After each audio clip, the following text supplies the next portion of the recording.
മ്യൂട്ടേഷനും genetic കോഡും തമ്മിലുള്ള relation കാണിക്കാൻ ഒരു എക്സാമ്പിൾ കൂടി പറയുകയാണ്. ഫ്രെയിം ഷിഫ്റ്റ് മ്യൂട്ടേഷൻ്റെ എക്സാമ്പിൾ. സോ നമ്മൾ പറഞ്ഞു ഫ്രെയിം ഷിഫ്റ്റിൽ അഡീഷൻ അല്ലെങ്കിൽ insertion, Ram has red big cap എന്ന് പറഞ്ഞിട്ടുണ്ടായിരുന്നു.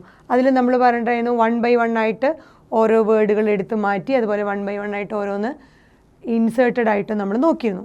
അതുപോലെ നമ്മൾ ആക്ച്വൽ ബേസ് സീക്വൻസും അമിനോ ആസിഡും വെച്ചിട്ടൊരു എക്സാമ്പിൾ പറയുകയാണ്. അഡീഷൻ ഓർ ഇൻസേർഷൻ, അതിൽ ആഡ് ചെയ്യുകയാണെന്നുണ്ടെങ്കിൽ ഇതാണ് നമ്മുടെ mRNA, AUG, UUU, UGC, ഇതൊക്കെ നമ്മുടെ mRNAയുടെ കോഡോണുകളാണ്. അതിന് കറസ്പോണ്ടിങ് ആയിട്ടുള്ള അമിനോ ആസിഡുകളാണ് ഓരോന്നും. ഈ കറസ്പോണ്ടിങ് അമിനോ ആസിഡുകളാണ്.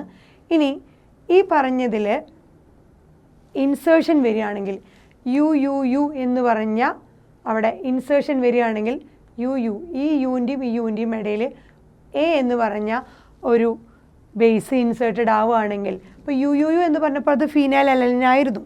സോ ഈ യുവിൻ്റെയും ഈ യുവിൻ്റെയും ഇടയിൽ A എന്ന് പറഞ്ഞൊരു അഡെനൈൻ എന്ന് പറഞ്ഞൊരു ബേസ് ഇൻസേർട്ടഡ് ആവുകയാണെങ്കിൽ എന്ത് സംഭവിക്കുന്നു?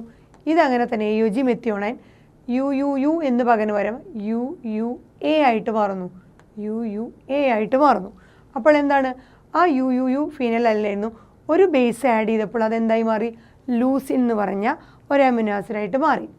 അപ്പോൾ അത് മാത്രമല്ല വരുന്നത്, ഇത് കഴിഞ്ഞപ്പോൾ ഇതിൻ്റെ റിമൈനിങ് പിന്നീട് അത് UGC ആയിരുന്നു. പക്ഷെ നമുക്ക് അങ്ങനെ എഴുതാൻ പറ്റില്ല. കാരണം എന്താ? അടുത്ത കോഡോൺ റിമൈനിങ് U അവിടെ ഒറ്റയ്ക്ക് കിടക്കുന്നുണ്ട്. സോ UUG അതാണ് ഇവിടെ കാണുന്നത്. അടുത്തത് ചേഞ്ച് വന്നു കണ്ട UUG. ഇനി അത് കഴിഞ്ഞ് അടുത്തത് ഏതാ? CUA. അത് കഴിഞ്ഞ് അടുത്ത റിമൈനിങ് CUC, വീണ്ടും ബാക്കി UCU, വീണ്ടും UGU, C മാത്രമായിട്ട് മാറുന്നു. സോ അതിൻ്റെ എൻറ്റയർ റീഡിംഗ് ഫ്രെയിം തന്നെ ചേഞ്ച് ചെയ്യുന്നു. ഒരു ബേസ് ഇൻസേർട്ടഡ് ആയപ്പോൾ അതിൻ്റെ എൻറ്റയർ റീഡിംഗ് ഫ്രെയിം മാറി. അങ്ങനെയാണ് നമ്മൾ ഇത് കഴിഞ്ഞ റിമൈനിങ് 3 കോഡോൺ വെച്ച് ആഡ് ചെയ്ത് കാണിച്ചത്. അതിൽ methionine, ഫീനൈലൈൻ, cysteine, tyrosine, serene, leucine, വാലിൻ ആയിരുന്നു എങ്കിൽ ഈ അഡെനിൻ എന്ന് പറഞ്ഞ ബേസ് യുവിൻ്റെയും ഇടയിൽ ഇൻസേർട്ടഡ് ആയപ്പോൾ അതിൻ്റെ കറസ്പോണ്ടിങ് വന്ന ആ കോഡോണുകളും അതിൻ്റെ കറസ്പോണ്ടിങ് ആയിട്ടുള്ള അമിനോ ആസിഡുകൾ നോക്കൂ. മെത്തിയോണൈൻ അങ്ങനെ തന്നെ. പിന്നെ ഇവിടെ നിന്ന് അങ്ങോട്ട് കംപ്ലീറ്റ് എന്ത് മാറി? അതിൻ്റെ അമിനോ ആസിഡുകൾ മാറി. ഫീനൈലിൻ, സിസ്റ്റീൻ, തൈറോസിൻ, സെറൈൻ, ലൂസിൻ, വാലിൻ ആയിരുന്നെങ്കിൽ ഇവിടെയുള്ള അമിനോ ആസിഡ് നോക്കിയാൽ ഇവിടെ നിന്ന് തൊട്ട് മാറി ലൂസിൻ, ഇതിന് പകരം ലൂസിൻ, ഇതും ലൂസിനായി മാറി. ലൂസിൻ, സെറൈൻ, സിസ്റ്റീൻ, ഇവിടെ നിന്ന് തൊട്ട് എൻറ്റയർലി അതിൻ്റെ ഫ്രെയിം തന്നെ മാറി. റീഡിംഗ് ഫ്രെയിം കംപ്ലീറ്റ് മാറി.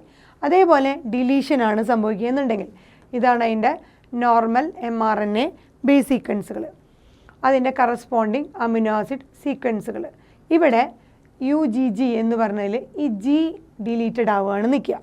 ഈ G എന്ന് പറഞ്ഞ ബേസ് ഗ്വാനിൻ ഡിലീറ്റഡ് ആയി. അപ്പോൾ എന്ത് സംഭവിക്കുന്നു? AUG അങ്ങനെ തന്നെ. UGG എന്നുള്ളത് UG ഇവിടെ ഇല്ല, രണ്ടാമത്തെ ഇത് ഇവിടെ പോയി. അപ്പോൾ UG അപ്പുറത്തുനിന്ന് U എടുത്തു, UGU, അങ്ങനെയാണ് വന്നത് UGU. ഇനി റിമൈനിങ് ഏതാ? ACG, ACA, UUU, പിന്നെ വീണ്ടും UU. ഇങ്ങനെ അവിടെ നിന്ന് തൊട്ട് വീണ്ടും അതിൻ്റെ റീഡിംഗ് ഫ്രെയിം ചേഞ്ച് ചെയ്യുന്നു. So methionine, tryptophan, tyrosine, സ്പാർട്ടിക് acid, ഐസോലീസിൻ, ഫീനൈലൈൻ എന്നിരുന്ന ആ ഒരു അമിനോ ആസിഡ് സീക്വൻസ് എന്തായി മാറി നോക്കിയേ? മെത്തിയോണൈൻ അങ്ങനെ തന്നെ.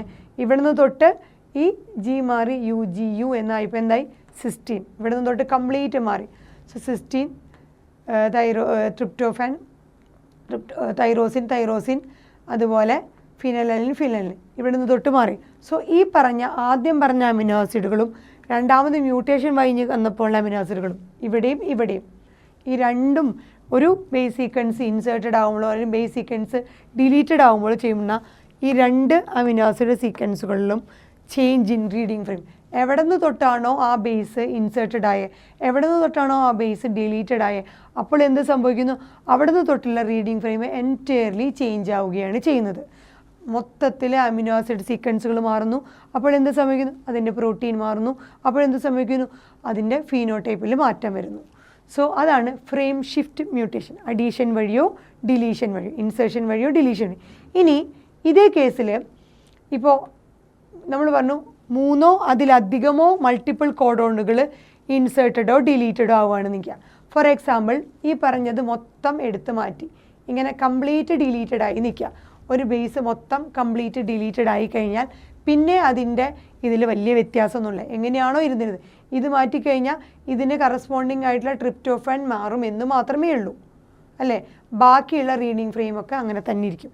എൻറ്റേർലി ഒരു 3 കംപ്ലീറ്റ് എടുത്ത് മാറുകയാണെങ്കിൽ, ഒരു 3 കോഡോണോ അതിൽ ഒന്നിലധികമോ കോഡോണുകൾ എടുത്ത് മാറ്റുകയാണെങ്കിൽ ഇതൊക്കെ മാറുകയാണെങ്കിൽ, ഇപ്പോൾ മൾട്ടിപ്പിൾ കോഡോൺ 2 കോഡോൺ എടുത്ത് മാറ്റിയിട്ടുണ്ടെങ്കിൽ അതിൻ്റെ റീഡിങ് ഫ്രെയിമിൽ മാറ്റം വരില്ല. എന്ത് തന്നെ ഉണ്ടാവുള്ളൂ, മിഥ്യോണിയം കഴിഞ്ഞാൽ പിന്നെ അതിൻ്റെ കണ്ടിന്യൂസ് അങ്ങനെ തന്നെ വരും.